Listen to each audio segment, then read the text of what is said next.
Okay, well, thank you. And it's a pleasure to be here today on behalf of ADAA. My name is Sanjay Mathew. I'm the president-elect of ADAA. And today's presentation it's really a primer on major depressive disorder. It's really introductory material for family members, for possible patients or clients who may be suffering from depressive type symptoms, and just wanted to have a little more information about major depressive disorder. And this will be first of a series of presentations regarding this very common illness. So we'll take today as pretty much an introduction, and then subsequent episodes we'll talk about additional information, treatments, and get into a little more detail. And so I'll just say that assistance for some of these slides were made by Gia Kim, who's in our group at Baylor College of Medicine. So what is depression? What is it and what it isn't? So depression, as mental health practitioners think about it, is a very common and disabling mood disorder. And it's the most common mood disorder. It can be found in at any one time 5-7% of the population in the US. The lifetime prevalence can be much higher, and it's a leading cause of disability for ages 15 to 44. And what's notable about that is depression tends to strike in a person's sort of most critical productive years. So late adolescence, 20s, 30s, while people are starting their jobs, starting families, and it's a big source of disability, and it's a major source of absenteeism, or what we call presenteeism, where a person shows up to work but they're just not operating at a high level. So they're showing up, but they're maybe having some sick days. They're just not fully there and present and able to perform on the job.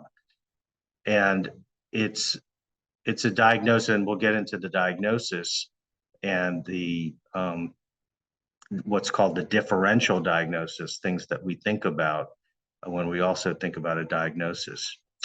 So what it isn't, it's not a weakness or a character flaw, and that's been part of the challenge over the years in getting people into treatment. There's stigma that could be associated with depression, or really any mental health diagnosis, psychiatric diagnosis.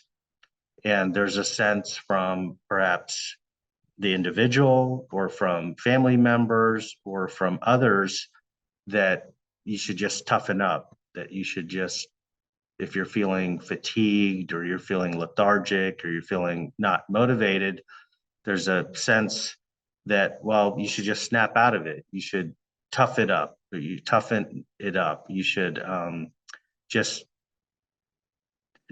pull yourself up from the bootstraps. Any number of expressions have been used, and that's sort of made identification, treatment, and so on a little more challenging.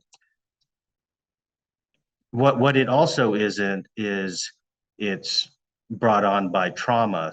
So sometimes it's confused that post-traumatic stress disorder, which is a constellation of symptoms that may emerge after a horrific traumatic event. And by that, we mean something that's of threat to life or limb. It could be a terrible car accident. It could be a sexual assault, physical assault, and a constellation of symptoms emerge after that traumatic event, which could include some of the symptoms of depression, but it's not the same as what we call major depressive disorder. And it's also just not the same as feeling sad. So everyone, I mean, sadness is a normal human emotion. Everyone's experienced sadness, appropriate sadness, with specific life events, the death of family members or friends, bereavement, what we call bereavement, just appropriate sadness. You see a sad movie, or you read a book that's very emotionally engaging, and you feel sad, and you maybe even be tearful. Now that's not what we diagnose as depression, and we'll get into those details. And so it's unfortunate that, I mean, depression is such a commonly used word and a term, but it's very important to distinguish the use of that word from the actual diagnosis.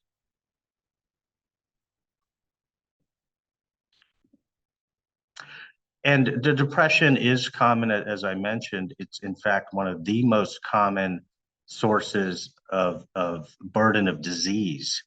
When you look across mental disorders, depression is the leading cause of burden of specific mental illnesses compared to anxiety, schizophrenia, some of the other disorders.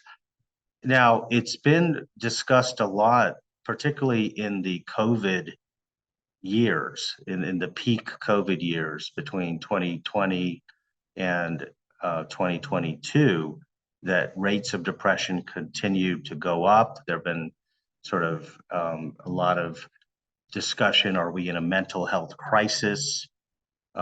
Rates of teenage depression going up, and there's some evidence to that. But even pre-pandemic, as you can see from some of these graphs, there were some indications that adolescents, young adults in particular, have been particularly vulnerable to depression.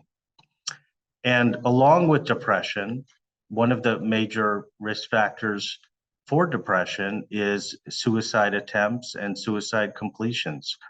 And one of the 9 criteria for a major depressive episode, in fact, is suicidal ideation.